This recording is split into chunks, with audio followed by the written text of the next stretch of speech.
Tayo sa ating barangay. Yan. Hello mga kabiday, nandito tayo sa ating barangay namin dito sa plaza. Kaya nabalitaan namin, nakalagay sa Facebook na yung bodega daw ay nandito sa Victoria. Kaya yan, pumunta kami mga kabiday dahil tignan namin kung ano yung tinitinda nila. Pero ano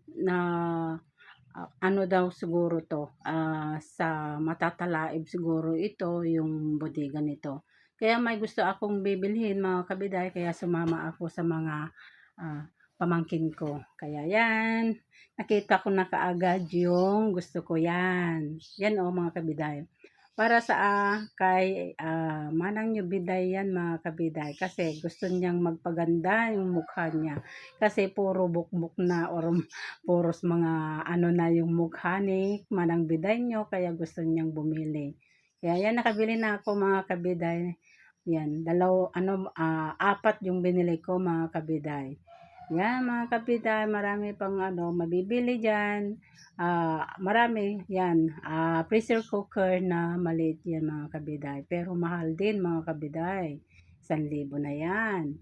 Yan mga kabiday, marami dyan. Yung mga kaserola. Yan, maganda.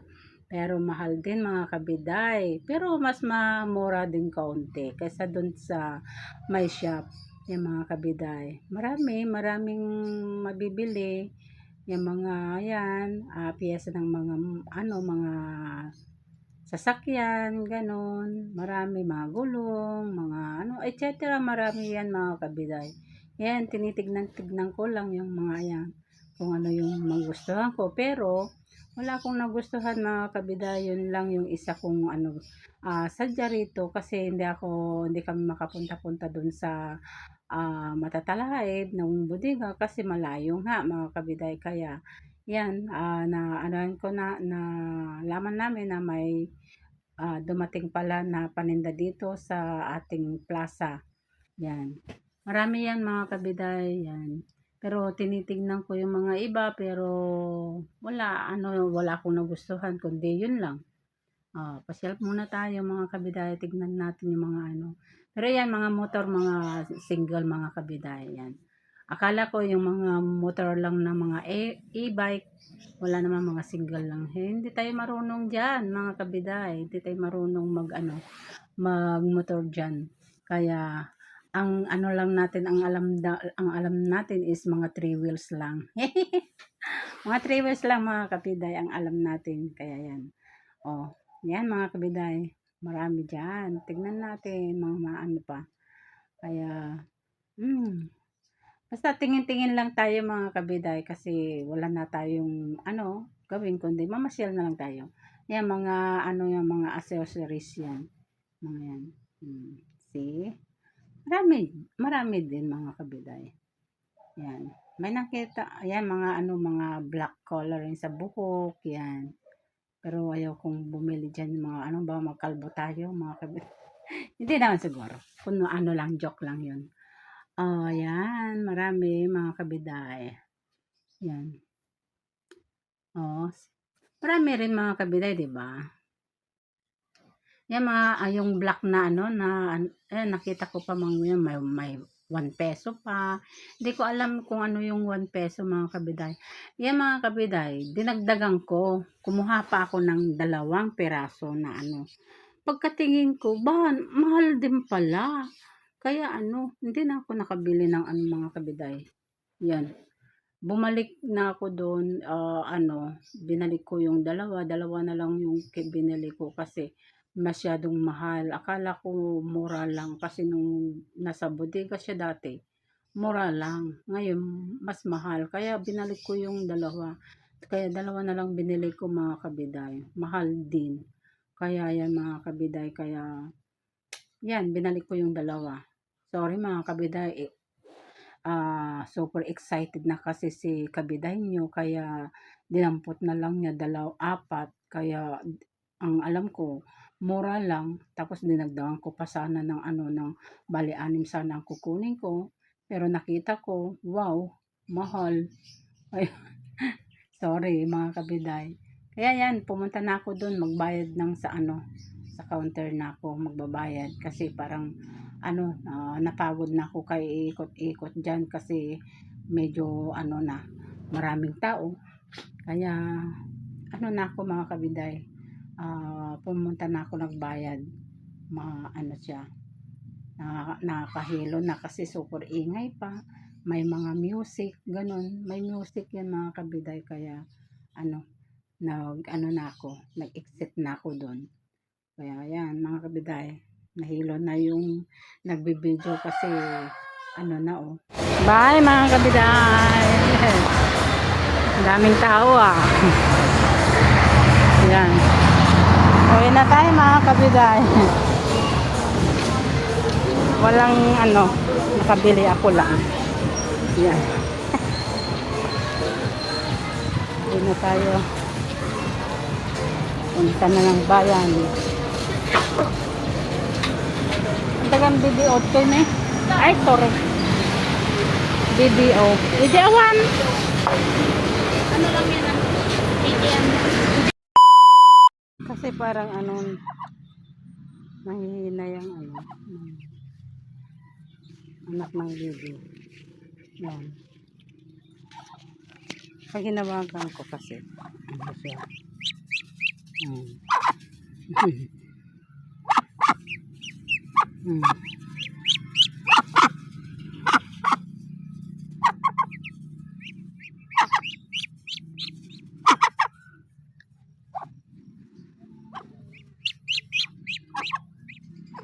Naman siya. Papadyak-padyak siya. Kawawa naman. Ayan siya.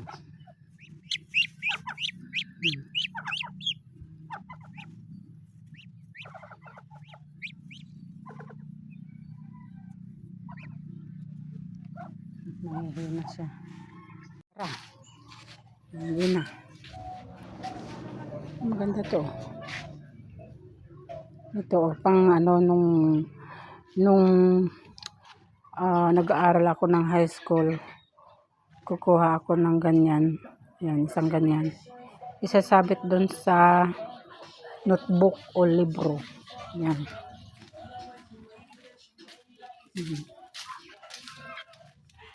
Ay, nagpakain na sila. Kasta lang, hamon nyo nga babasaan.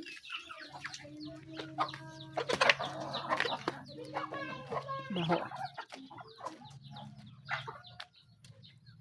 Yan, tingnan natin baka yung mga tanim ko dyan ay manggak.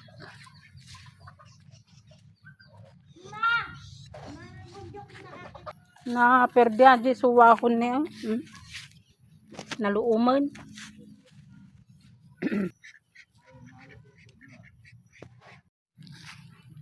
Tignan natin yung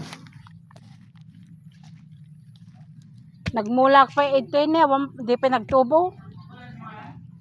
Tabungaw.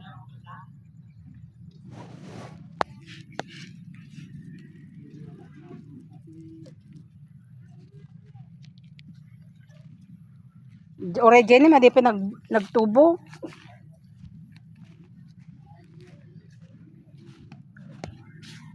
Dari tayo matati berbero kanda ka.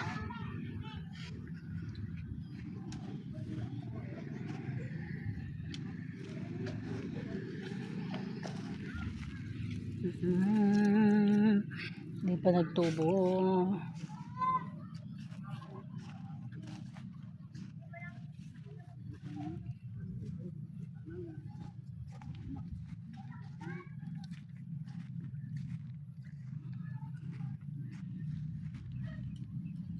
Ato yung nugutan te kon ni.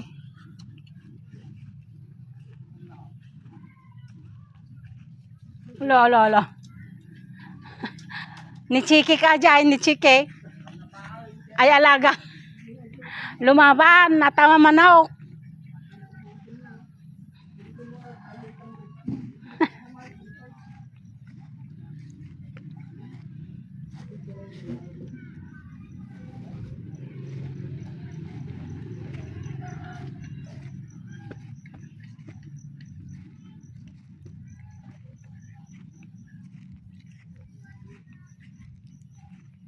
Pasyal tayo doon mga kabiday. Dito. Wala yung mga bata dito ngayon. Naglalaro.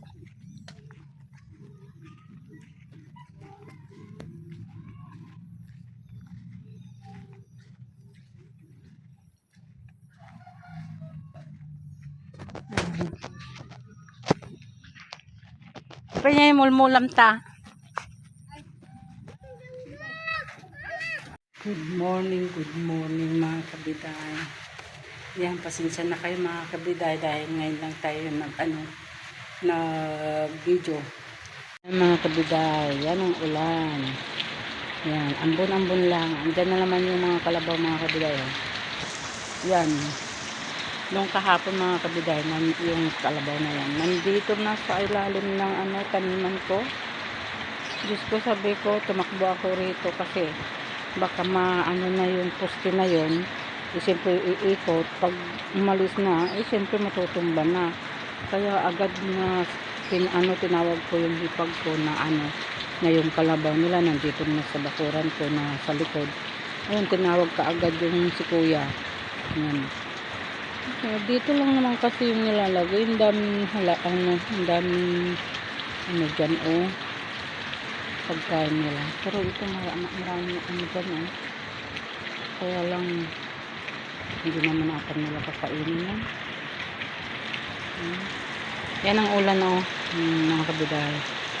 Maganda yung weather natin. Ganyan lang sana para hindi mainit mga kabiday. Yan. Ang namin mga kabiday, yung guripo namin, ang lakas ng tulong mga kabiday. Kaya patayin ko muna yung sayang. Mga kabiday dito sa atin is walang araw ngayon mga kabiday kasi umaambon-ambon. Yan. Parang maganda yung weather natin kasi hindi mainit. Yan mga kabiday. Hindi mainit, hindi malakas ang araw, ganun. Kaya nag-iisip ako mga kabiday kung ano yung lulutuin natin mamaya pananghalian. Kaya nilabas ko yung yung binili nating sili na pangsigang. Yan, meron tayong 6 na na sili at saka yung kangkong. Di ko alam kung yung iluluto ko, yung bangus ata or yung hito.